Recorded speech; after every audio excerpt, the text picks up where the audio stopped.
Roughly 77% of prisoners return to prison within 5 years of being released.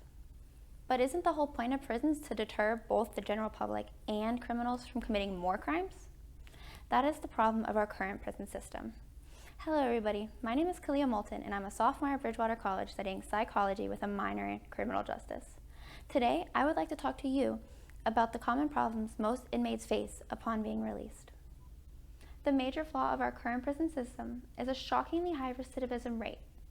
Recidivism is a fancy word that means reoffending.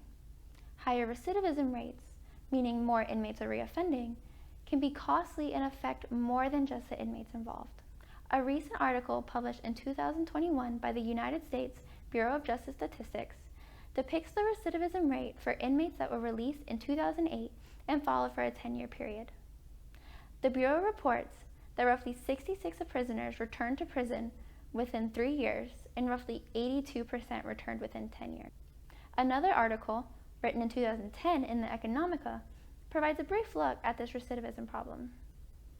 This article quotes 15 states in 1994 showed roughly 5% of prisoners returning to prison within 6 months for new offenses and roughly 25% returning within 3 years for new offenses.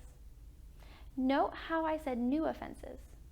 We can assume that the recidivism rate for both new and repeated offenses is much higher than 25%. Reducing the recidivism rate has been a challenge for America for decades. Something needs to be done about this significant ongoing problem. But do not fear, all hope is not lost. The solution may be simpler than you think. A 2004 article published in the Journal of Correctional Education lists the results from several studies investigating the effects of education and vocational programs in prison.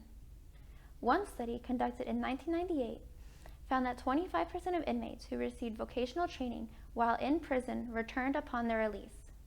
This is compared to a 77% recidivism rate for the general population in the entire state of Oklahoma. This article provides countless examples with similar results of how education and vocational programs have a positive influence on reducing the recidivism rate. A similar study, also published in the Journal of Correctional Education in 2015, highlights the relationship between recidivism rates and completing a correctional educational program versus merely participating. The researchers found that 62% of academic participants did not recidivate, while 80% of academic completers did not recidivate. The researchers also found that 63% of vocational participants and 79% of vocational completers did not recidivate.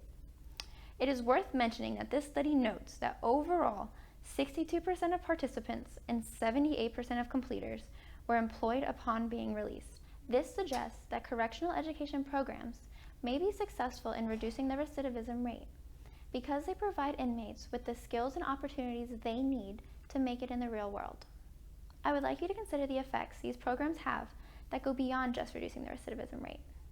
Incarcerating people requires a large amount of money. And where does the government get this money? That's right, you guessed it, taxpayers.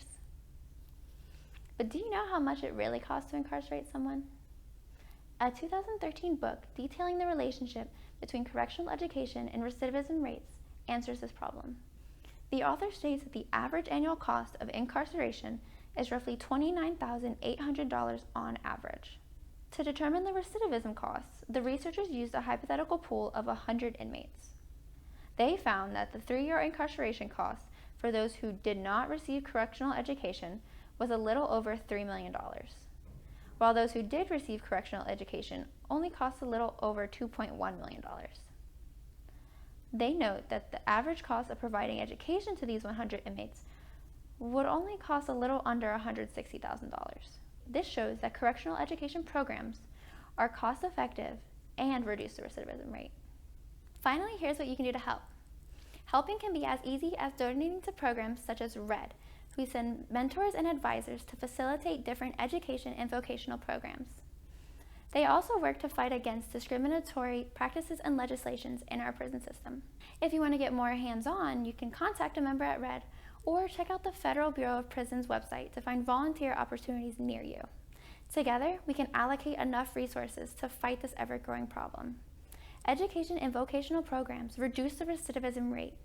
saving all of us money and giving inmates another chance. So please, donate, volunteer. Every effort matters. If you would like to learn more, please check out my links in the description. I'd like to thank you all, and I hope we can defeat recidivism together.